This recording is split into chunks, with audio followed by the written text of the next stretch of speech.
اگر آپ اپنا سب سے قریبی ستارہ دیکھیں تو آپ کو سورج ملے گا. تو جو سورج ہے اس کا جو ریڈیس ہے، یعنی اگر آپ اس کو درمیان سے اس کو میئر کریں تو وہ 6,95,510 کلومیٹر ہے. اب آپ سوچیں سورج کے بارے میں، یعنی کہ آپ سوچیں کہ ایک بال ہے جس کا 1 میٹر ریڈیس ہے اور اس کا 2 میٹر ڈایا میٹر ہے. ایک گول بال ہے اور وہ گرم ہے. اب اگر آپ سورج کی بات کریں نا تو اس کا جو سرفیس ٹمپریچر ہے وہ 15 ملین ڈگری سینٹی گریڈ ہے. اور اب آئیں ہماری زمین پر، جس میں آپ کی بادشاہت، آپ کی سیاست، آپ کا خاندان، آپ کی بیوی، آپ کی زندگی، آپ کی حکومت، آپ کی ٹیکنالوجی، آپ کا بچپن، آپ کی زندگی سے متعلق تمام چیزیں تو وہ ایک چھوٹے سے 9 ملی میٹر کے ذرے میں ہوں گی. یعنی ایک ایسی بال جس کا ریڈیس 9 ملی میٹر ہے. اب آ جائیں جو ہم نے پہلے چھوٹی بال کا ذکر کیا تھا، آپ ان دونوں کو ذرا آمنے سامنے رکھیں اور آپ سمجھیں کہ یہ زمین ایک بال کی طرح ہے اور اس کو آپ سورج کی طرف پھینکیں تو اس طرح کا ری ایکشن ہوگا جیسے پاپ کارن کا ہوتا ہے.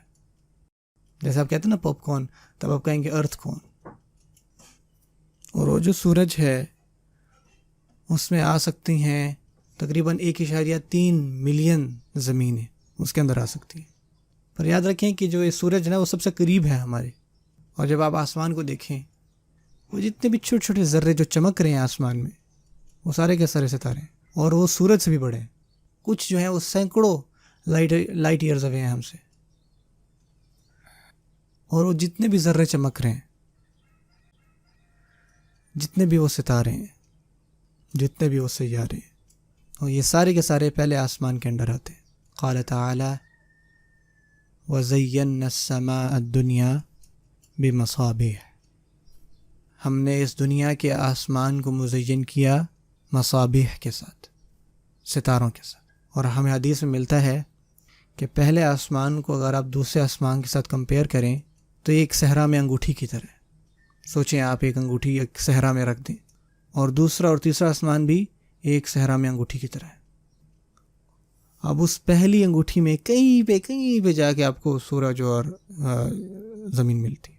اب آپ کو اندازہ ہو رہا ہے کہ ہم کتنے ہی چھوٹے، یعنی اب ہم ذرے سے بھی کم بندہ بڑی پکچر میں دیکھے تو اندازہ ہوتا ہے. اب سوچیں اگر کسی نے آپ کو دوسرے آسمان سے دیکھنا ہو پہلے آسمان میں، تو آج کے زمانے میں الیکٹران مائکروسکوپ دیکھتے ہیں نا، تو اس میں بھی نظر سے چوتھا صحرا میں انگوٹھی کی طرح، چوتھے سے پانچواں صحرا میں انگوٹھی کی طرح، پانچویں سے چھٹا بھی صحرا میں ایک انگوٹھی کی طرح، اور چھٹے سے ساتواں بھی ایسا ہے جیسے ایک انگوٹھی ہے صحرا میں پڑی. اور سبحان اللہ، اللہ سبحانہ و تعالیٰ نے یہ سب کچھ پیدا کیا. اور پھر ہم انتہائی کم درجے، یعنی انتہائی چھوٹی چیز، ایک انتہائی چھوٹی سی زمین پر ہمارے اندر اتنی جرأت آ جاتی ہے کہ ہم سبحان اللہ اللہ تعالیٰ کے سامنے آواز اٹھاتے ہیں. میں چاہتا ہوں کہ آپ سوچیں کہ سبحان اللہ تعالیٰ کی ہستی کتنی بڑی ہے.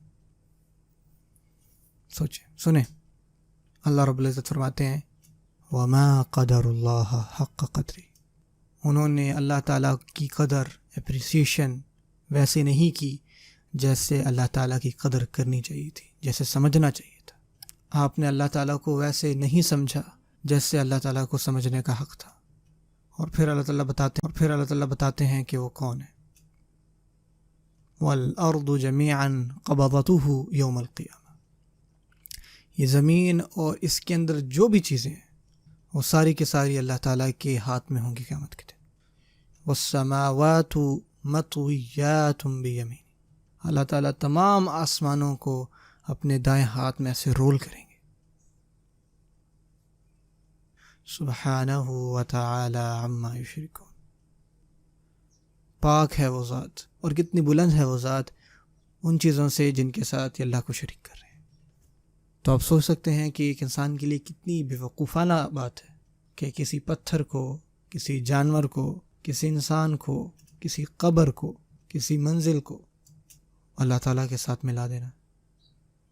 سبحانہ وتعالی عما یشرکون، کہ اللہ تعالیٰ کتنے پاک ہیں، کتنے بلند ہیں ان تمام چیزوں سے جن تم اس کو شریک ٹھہراتے ہو.